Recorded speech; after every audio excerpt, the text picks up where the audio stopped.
అశోకుడు మౌర్య సామ్రాజ్యానికి చెందిన చక్రవర్తి. క్రీస్తుపూర్వం 268 నుండి 232 వరకు పరిపాలించాడు. కళింగ యుద్ధం తర్వాత ఆయన మనసు మారి శాంతి, ధర్మం మార్గంలో నడిచాడు.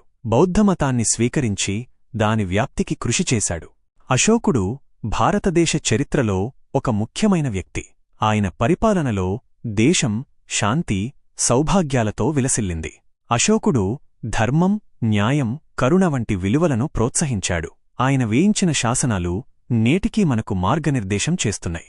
అశోకుడి జీవితం మనకు ఎన్నో విషయాలు నేర్పుతుంది. మనం కూడా శాంతి, ధర్మం మార్గంలో నడవాలని, అందరినీ ప్రేమించాలని ఆయన సందేశమిస్తుంది. అశోకుడు క్రీస్తుపూర్వం 304లో పాటలీపుత్రంలో జన్మించాడు. ఆయన తండ్రి బిందుసారుడు, తల్లి ధర్మ. అశోకుడు చిన్నప్పటినుండి యుద్ధ విద్యల్లో ఆరితేరాడు. యుక్త వయస్సులో ఆయన ఉజ్జయిని గవర్నర్గా నియమితులయ్యాడు. అక్కడ ఆయన తన పరిపాలనా దక్షతను చాటుకున్నాడు.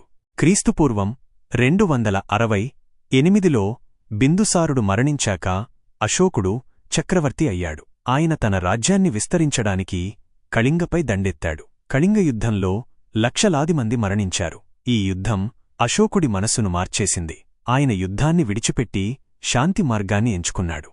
అశోకుడు బౌద్ధమతాన్ని స్వీకరించి దాని వ్యాప్తికి కృషి చేశాడు. ఆయన తన కుమారుడు మహేంద్రుడు, కుమార్తె సంఘమిత్రను బౌద్ధమత ప్రచారం కోసం శ్రీలంకకు పంపించాడు.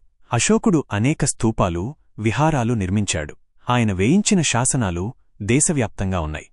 అశోకుడు క్రీస్తుపూర్వం 232లో మరణించాడు. ఆయన మరణం తరువాత మౌర్య సామ్రాజ్యం క్షీణించింది. కాని అశోకుడి పేరు మాత్రం చరిత్రలో చిరస్థాయిగా నిలిచిపోయింది. ఆయన శాంతి, ధర్మం, కరుణలకు చిహ్నంగా నిలిచాడు.